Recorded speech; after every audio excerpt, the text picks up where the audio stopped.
इतना जोर लग रहा है, अद्वियात भी खा खा कर तंग आ चुके हैं, खुराक भी इस्तेमाल कर लिया है, लेकिन फिर भी कॉन्स्टिपेशन का मसला हल नहीं हो रहा। अस्सलाम वालेकुम वरहमतुल्लाहि वबरकातुहू। उम्मीद है कि आप सब खैर आफियत से होंगे।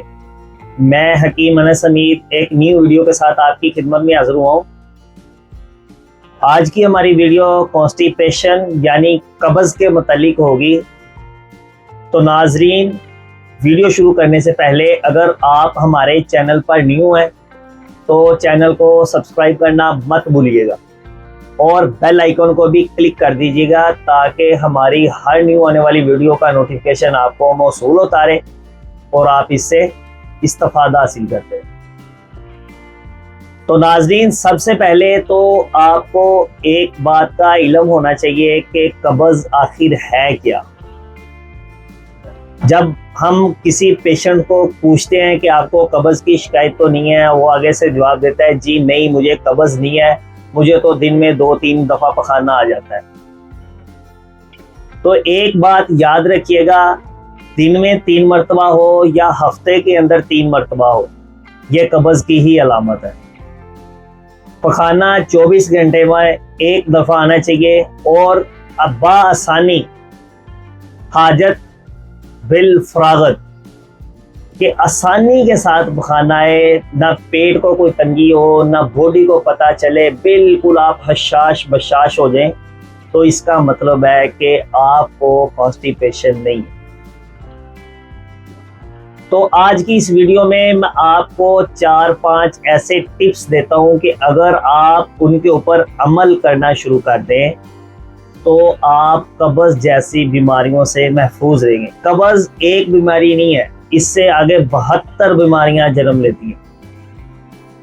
दरअसल हो क्या रहा होता है कि आंतों के अंदर खुश्की हो जाती है, पखाना आंतों के अंदर रुका रहता है, सही तरह पेट वाश नहीं होता, जिसकी वजह से कब्ज़ हो जाती है।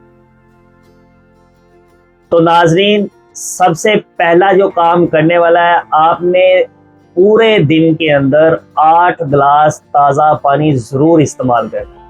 अगर आप चाहते हैं कि आपको कब्ज़ से छुटकारा मिल जाए तो आपने पानी को इस्तेमाल इतना ज़्यादा करना है कि आपके जिस्म के अंदर तरी पैदा होना शुरू हो जाए। बॉडी के अंदर पानी की कमी जब पूरी होगी तो खुश्की की मिकदार कम होगी। उसके लिए ज़रूरी है कि 8 गिलास पानी लाजमन इस्तेमाल किया।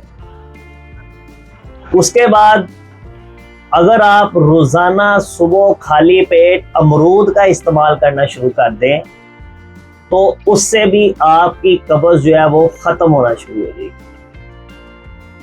तीसरे नंबर पे आपने क्या करना है, साबुत इसबगोल अगर आप नीम गर्म दूध के अंदर इस्तेमाल करना शुरू कर दें तो इससे ना सिर्फ आपकी कब्ज़ ख़त्म होगी बल्कि आपकी दिमागी कमज़ोरी, नींद की कमी, असाबी कमज़ोरी और डिप्रेशन और बिनाई जो है आंखों का जो आपके चश्मा लगाने तक आए हुए हैं, अगर आप इस बगोल का इस्तेमाल शुरू कर दें तो आप बिल्कुल ठीक हो जाए। इसके अलावा मुरब्बा हरीड़ अगर आप रात को सोते वक्त इस्तेमाल करना शुरू कर दें 3 से 4 दाने नीम गर्म दूध के साथ, तो आपको कब्ज़ से छुटकारा मिलना शुरू हो गया। 2-3 चीजें आपने बिल्कुल तर्क कर देनी है। नंबर 1, खुश्की वाली चीजें जिनके अंदर खुश्की की मिकदार ज्यादा है। नंबर 2, चाय। पत्ती के अंदर इतनी खुश्की है कि अगर आपको कब्ज़ रह रही है तो आपको पत्ती का इस्तेमाल तर्क करना होगा। पत्ती की जगह आप अगर अदरक का कावा इस्तेमाल करना शुरू कर देंगे तो आपको कब्ज़ से निजात मिल जाएगी। इसके अलावा दिन में 24 घंटे में अगर 1 मरतबा आप नींबू पानी का इस्तेमाल करना शुरू कर देंगे तो आपको कब्ज़ से छुटकारा हासिल होना शुरू होगा। फिर रोजाना दिन में जब मर्जी एक टाइम डिसाइड कर लें कि थोड़ी सी एक्सरसाइज या वॉक जरूर करें, क्योंकि जब आप वॉक करेंगे तो आंतों के अंदर हरकत पैदा होगी। हरकत होने से उनकी वर्जिश होगी और जो पखाना आंतों के साथ चिपका हुआ है, जब आप वॉक करेंगे, एक्सरसाइज करेंगे, वो अपनी जगह छोड़ेगा और आपको आसानी से हाजत हो जाएगी। तो नाजरीन, ये चंद बातें अगर आप इस पे अमल करना शुरू कर देंगे तो आपको कब्ज से छुटकारा मिलना शुरू हो जाएगा। और जब आपको कब्ज से छुटकारा मिलेगा तो आप बिल्कुल रिलैक्स रहना शुरू हो जाएंगे। आपके अंदर चिड़चिड़ापन खत्म हो जाएगा, मैदे की बीमारियां खत्म हो जाएंगी, जिस्म के अंदर एक्टिविटी आ जाएगी, जिस्म के अंदर जो बोझ रहता है वो खत्म हो जाएगा, और जो आप थकावट महसूस करते हैं, काम करने को दिल नहीं करता, वो भी इसकी वजह से बिल्कुल ठीक हो जाएगा। तो नाज़रीन, वीडियो पसंद आए तो लाइक और शेयर जरूर कीजिएगा और कमेंट करके हमें जरूर बताइएगा। जज़ाकुमुल्लाहु खैर।